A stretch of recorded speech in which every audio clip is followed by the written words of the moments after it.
So I've got an interesting question for you today. I probably assume no one has asked you this in the last potentially ever. Um, but I want to ask you this question. So when last did you think of rice cakes, right? When last did you think of a rice cake?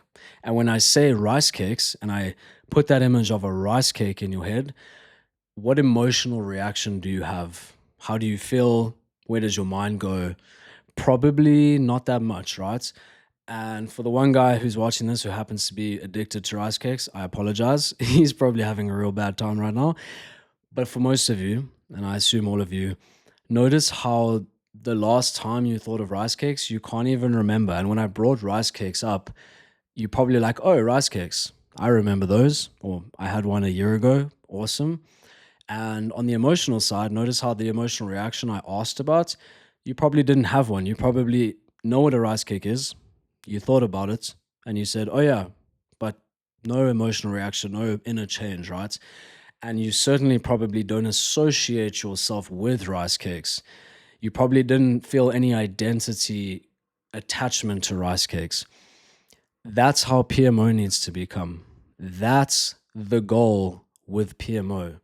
It needs to be forgotten. It needs to be not a case of, I haven't masturbated or watched porn in 1,236 days, 2 hours, 1 minute, and 37 milliseconds, right? It's not about that. It's not about having some long string of time where you can say, hey, I just got to 2,055 days. It's about forgetting. It's about being at a bar and a friend says something about masturbating or someone mentions porn and you say, oh, I haven't thought about that. Oh, porn. Oh, PMO. Holy crap. I remember when I used to do that. Oh, that thing. Like the rice cakes, right? You need to have complete surprise when someone brings it up because you're so out of it that you realize, oh, I remember that. Oh, and of course, you'll still know what it is, right? You can't truly forget and have amnesia about it, but it's about having that surprise, realizing, oh, I remember those days, right? So, like I've said previously, streaks are still useful and it's good to still sort of like count the days, track the progress, know where you stand. But I'll say it all the time, it's not about that. For those of you still struggling being attached to streak building, it's not ever going to be the solution. It's a tool, like I say. It's not where you want to end up, right? So if you still find yourself really attached to being on day 305, 12 hours, 10 seconds, 1 minute, and 35 milliseconds, that's okay. Don't stop. Just remind yourself, okay, we're here to forget because as long as I think Ramdas is a spiritual teacher. I actually have his tattoo on my arm. He said, he's like, you might get yourself out of an addiction, but the minute you're super attached to counting the days, you're now attached and addicted to being the guy on day XYZ. You found a new version of still keeping PMO in your life. You're still as focused on it, it's still as prevalent in your head. Just now you're addicted to the idea of being out of it, right? The goal is to remove it from your head.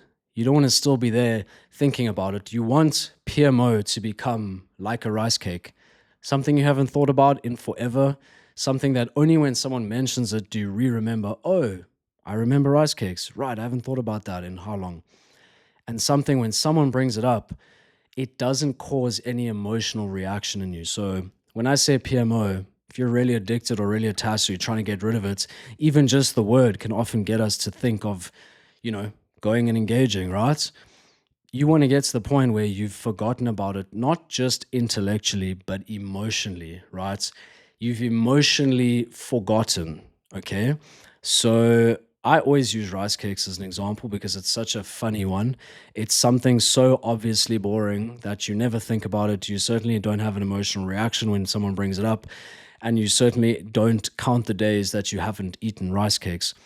If you can get PMO to be on that same level, I want you to write the word rice cake down.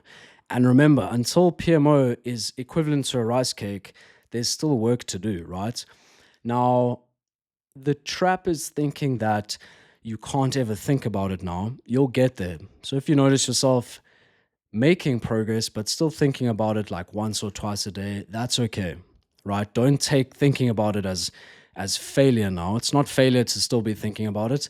I'm trying to make a much more intricate point here, which is the general idea that you want this thing out of your scope of life, right? We're not here to be on day 5,000 of semen retention. We're here to not even be saying it's not in my life. It's to not even be thinking about it, right? So the rice cake is the best example. It's the most boring thing I could think of. And it was a few years ago, I did it with vape as well. And I started thinking of everything as a rice cake, right? And it became quite funny. So yeah, guys, I want you to think of this idea and to remind yourself that the goal is to forget, right? That's a mantra you can use. That's a sharp word that you can use here to have as a goal and to sort of measure up against. The goal is to forget, right? We want this thing gone out of our minds, out of our emotional system, out of our lives. We don't want to be thinking about it, right? The goal is to forget. The goal is not to become, or should I say, the goal is not to move from being very addicted to PMO and then moving to being very addicted to being the guy who's no longer in PMO. It's still in your life. It's still a huge deal if you're the guy who's now addicted to counting the days. And you see how your identity shifts from you identified with PMO, now you're actively identifying as someone who doesn't do PMO. We want to identify with someone else. The goal is, for example, not to go from identifying with PMO to identifying as someone who no longer does PMO. The goal is to move from identifying with PMO to identifying yourself as someone who is building a music career or someone who's building relationships. You see, we're trying to forget about PMO, right? And it's a long journey. So if you're not at that point, you're still on the right path. I'm just giving you a very strong image of where we're trying to go. So yeah, guys, remember rice cakes and remember we're here to forget. Stay tuned.